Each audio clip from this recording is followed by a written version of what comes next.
하나님이여, 우리에게 감사가 넘쳐나게 하옵소서. 누군가 널 위해 기도 안에 함께 찬양 드리겠습니다.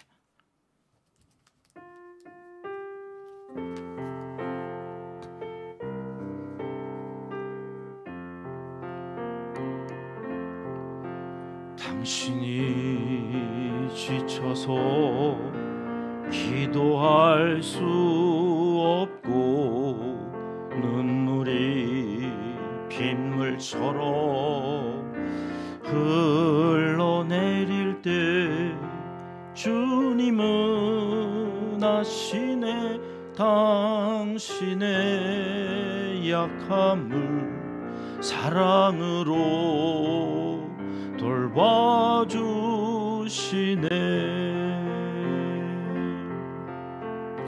누군가 널 위하여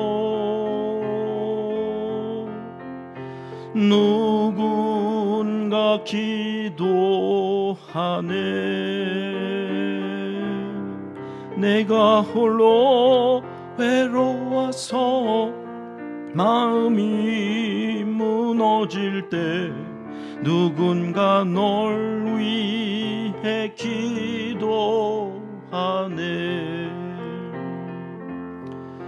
당신이 외로이 홀로 남았을 때 당신은 누구에게 위로를 얻나.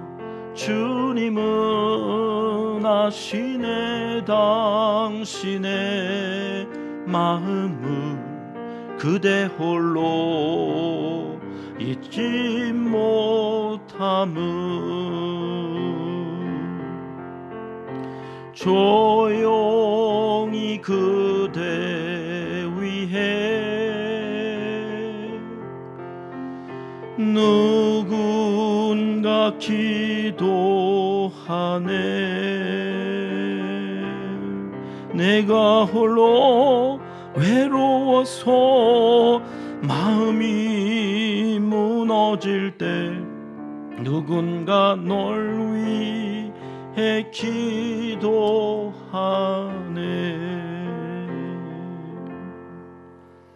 아멘. 이 새벽 주시는 하나님의 말씀은 아모스 7장입니다. 1절 말씀 우리 함께 읽겠습니다. 주 여호와께서 내게 보이신 것이 이러하니라. 왕이 풀을 벤 후 풀이 다시 움돋기 시작할 때에 주께서 메뚜기를 지으시매. 아멘. 아모스서에는 애가도 나오고 환상도 나온다. 평신도 사역자로 이 남유다에서 이제 북이스라엘로 파송을 받고 와서 복음을 전하는 거죠. 하나님의 말씀을 전하러 왔는데 그에게 이제 하나님이 5가지 환상을 보여주세요. 오늘 7장에서는 3가지 환상이 나오는데 첫 번째가 1절 말씀에서 우리 보았듯이 메뚜기를 지으시는 하나님. 그 메뚜기는 어디다 쓰시려고 그랬을까? 2절은 이렇게 시작되죠. 메뚜기가 땅에 풀을 다 먹었다. 이 메뚜기 재앙은 우리는 이제 경험하지 못하는데 폭풍우가 지나가는, 그래서 싹 쓸어버리는, 다 집도 허물어지고 논도 밭도 다 황폐화되어 그럴 정도로 이 살아있는 식물들은 싹 다 이 메뚜기가 이제 먹고 지나가는 그런 재앙을 보게 하셨다는 거예요. 그래서 그 환상을 보고 아모스는 어떻게 했다고 말씀하나요? 2절 다음 장 넘겨주시면 청하건대 사하소서 기도를 했다는 거예요. 여러분, 말씀을 받고 그 말씀을 깨닫는 사람이 해야 할 의무가 기도입니다. 그래서 말씀과 기도는 늘 함께 가는 거예요. 말씀을 듣고 그래서 환상을 보듯이 하나님께서 그 말씀을 깨닫게 할 때에 이런 일들이 있겠구나 하는 것들을 미리 보고 가는 사람들이요. 땅에 살지만 저 하늘이 있는 줄 믿고 미리 그 하늘을 경험하고 살아가는 사람들, 그들이 해야 할 일이 뭐냐? 기도라는 거죠. 그래서 기도합니다. 영적 어둠의 권세에 묶여서 교만한 죄, 나태한 죄, 심판이 없을 거라는 근거도 없는 자신감으로 주님이 오시긴 뭘 오셔, 아직도 안 오셨는데 오시겠어? 그러면서 악을 행하는 그 이상한 사람들을 위해서 이 어둠의 권세가 물러가도록 말씀을 깨닫고 그 말씀을 통해서 하나님의 마음을 보는 사람들은 기도해야 된다. 이게 말씀과 기도가 함께 가야 하는 교회의 사명이다. 그러니 여러분, 오늘 우리가 이렇게 새벽에 나와서 하나님 앞에 기도하는 것, 그 말씀을 듣고 그 말씀을 의지해서 기도하는 것, 이게 얼마나 귀한 일인지 우리의 눈에는 아무 일도 일어나는 것 같지 않지만 하나님의 나라에는 엄청난 일이 일어나고 있다는 것을 오늘 아모스 7장을 통해서는 말씀해 주시는데요. 3절 가보실까요? 함께 읽을게요. 여호와께서 이에 대하여 뜻을 돌이키셨으므로 이것이 이루어지지 아니하니라. 여호와께서 말씀하셨느니라. 여호와께서 말씀하셨다. 뭐라고요? 기도하면 하나님의 뜻을 돌이키신다. 여러분, 놀랍지 않습니까? 나 같은 게 뭐라고? 하나님께서 말씀을 주셔서 그 말씀 듣고 감사함으로 나아가 그 말씀 붙잡고 또 기도했더니 하나님께서 뜻을 돌이키신다. 오늘 또 이러한 일들이 우리 가운데 있어질 줄 믿고 기도하고 나아가시는 하나님의 사람들 되시기를 주님의 이름으로 축복합니다. 자꾸 보여주세요. 여러분, 우리가 말씀을 가까이 하면 하나님께서 자꾸 보여주세요. 아, 앞으로 이런 일들이 있겠구나. 그 되어지는 일들을 통해서 하나님의 사람들은 기도하는 거예요. 기도하고 안 되면 금식하는 거죠. 금식하면서 하나님의 뜻, 내 힘으로 하는 일이 하나도 없습니다. 금식하고도 안 되면 여러분 어떻게 해야 됩니까? 이제는 청령 하나님 이 땅을 버리실 것입니까? 진짜 회개해야 되는 거죠. 마음을 찢고 하나님 앞에서 그 하나님의 뜻이 이루어지도록 우리가 기도하며 또 기도하며 나아가는 것, 이것이 두 번째 심판에서도 이루어져요. 불심판을 5절에 말씀하시거든요. 여호와께서 불심판을 이제 그쳐달라고 또 기도하는 거죠. 하나님께 기도한 사람이 있어요. 이 말씀 읽으면서는 모세가 생각나지 않으세요? 금송아지로 내가 이 민족을 완전히 다 너를 통해서 다시 민족을 세우겠다. 이 아브라함과 했던 언약을 하나님께서 파기하시겠다. 얼마나 화가 나셨는지. 모세가 내 이름을 생명책에서 지우는 한이 있더라도 하나님, 그것은 아니 될 일입니다. 이방인들이 얼마나 웃겠습니까? 하나님이 능력이 없어서 그 민족을 사막에서 다 죽이셨다고. 그 말이 하나님께는 좋게 들리셨는지 그때도 뜻을 돌이키시잖아요.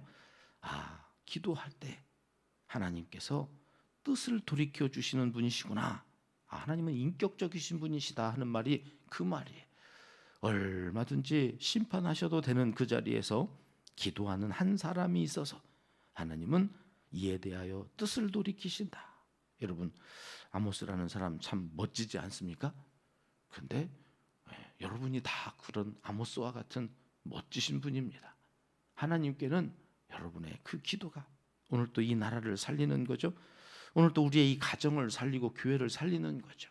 하나님, 혹이라도 이 땅을 심판하실 그 뜻이 있으셔서 이제는 오셔야 되겠다 하실 그때라도 한 영혼을 구원하시기 위해서 우리의 기도를 들으시고 또 뜻을 돌이켜 주시기를 이 새벽에 기도하고 나아갈 때, 여러분, 그러면 누군가 이 나라를 위해서 기도하고 또 우리를 위해서 또 기도하시는 분이 있나 보다. 그리고 살아가면 얼마나 좋을까요? 세상은 그렇게 호락호락하지 않아요. 그것도 하지 말라는 거예요. 오늘 보면 12절로 가면 이런 말씀이 나옵니다. 12절 말씀 우리 같이 읽어볼게요. 아마샤가 또 아모스에게 이르되 선견자야, 너는 유다 땅으로 도망하여 가서 거기에서나 떡을 먹으며 거기에서나 예언하고. 아마샤는 신학자들은 당시에 대제사장이었을 거다. 그래서 여로보암 왕의 말을 듣고 그 왕의 뜻에 따라서 자기의 말을 하나님의 말로 전하는 사람이 거짓 선지자죠. 아모스가 와가지고 그렇게 북이스라엘에 대해서 환상을 보고 이야기하는 이런 모든 것들에 대하여 듣기 싫은 거예요. 너 니네 땅으로 가. 니네 나라가 어디에? 남쪽. 너 왜 북쪽에 와서 이러는 거야? 니네 땅으로 가. 어떻게 가래요? 도망해서 가래. 이게 무슨 얘기인가요? 겁박하는 거. 너 죽을래? 너 그냥 안 놔둔다 너? 그러고서 도망가라는 거야. 하나님의 사람이 자기 마음대로 도망갈 수 있나요? 하나님이 가라고 해야 가는 거지. 그러니까 너 여기서 그러지 말고 야, 니네 땅에 가서 거기서 떡을 먹고 거기서나 예언해라. 여기서는 하지 말라는 거야. 내 땅인데 너 왜 와가지고서 자꾸 그러는 거야? 이러면서 쫓아내려고 그러는 거죠. 왜 이럴까요? 아모스가 기도해서 하나님의 뜻을 돌이키셨다는 것을 모르니까 그러는 거예요. 하나님의 말씀엔 관심도 없어요. 하나님의 말씀을 듣지도 않고, 그리고 듣기 싫은 얘기 하니까 가라고. 너 죽일 테니까 가라고. 생명은 소중한 거 아니냐고. 그러면서 겁박하는 이 아마샤, 그에 대해서 하나님은 오늘 7장 마지막 절에 이렇게 말씀을 하세요. 같이 읽을게요. 여호와께서 이와 같이 말씀하시기를 내 아내는 성읍 가운데서 창녀가 될 것이요 네 자녀들은 칼에 엎드러지며 네 땅은 측량하여 나누어질 것이며 너는 더러운 땅에서 죽을 것이요 이스라엘은 반드시 사로잡혀 그의 땅에서 떠나리라 하셨느니라. 말씀이 들려질 때, 그리고 그 말씀 붙잡고 기도하는 사람이 있을 때 나라는 살고 가정은 지켜지는 것인데, 여러분 이렇게 대적하면 하나님께서 차마 새벽에 이 말씀을 다시 할 수가 없어요. 가정에 아내는 또 자녀들은 어떻게 되어질 것인지, 여러분 그거 생각을 하면 정말 정신 바짝 차리고 살아야 된다. 여러분 교회는 말씀으로 세워집니다. 그 말씀으로 먼저 보는 이들의 기도가 말씀이 말씀되게 하고 역사는 말씀 그대로 이루어지는 이 영적인 원리가 오늘도 하나님의 나라에서 그대로 적용되는 것입니다. 여러분 이쯤 되니까 알겠습니다. 이제 무슨 엄청난 심판의 말씀을 들어도 이게 하나님이 돌아오라고 하시는 그런 사랑의 메시지였구나. 이렇게 하시려고 말씀하시는 게 아니라 안 하시려고 말씀하시는 거예요.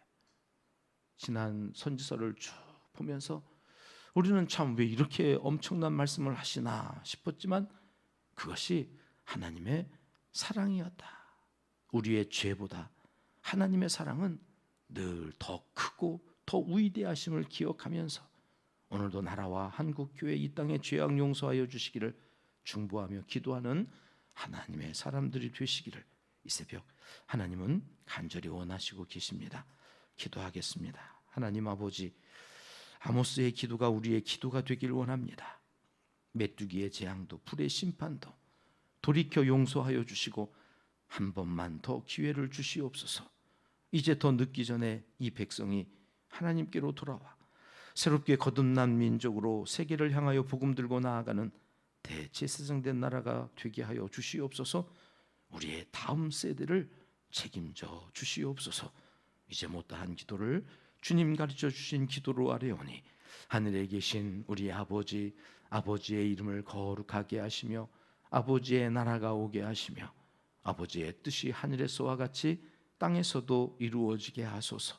오늘 우리에게 일용할 양식을 주시고 우리가 우리에게 잘못한 사람을 용서하여 준 것 같이 우리 죄를 용서하여 주시고 우리를 시험에 빠지지 않게 하시고 악에서 구하소서.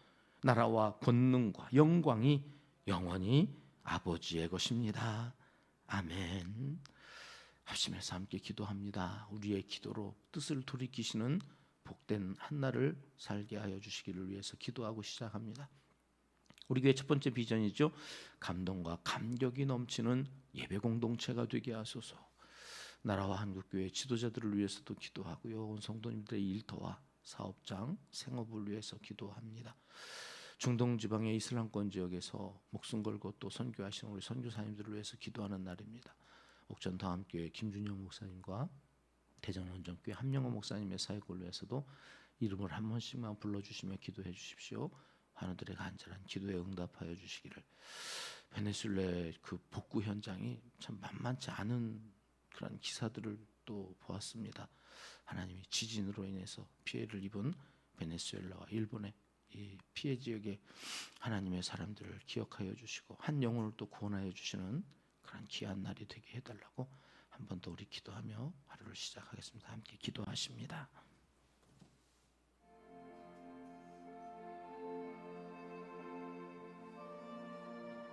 참 좋으신 우리 아버지 하나님 감사합니다.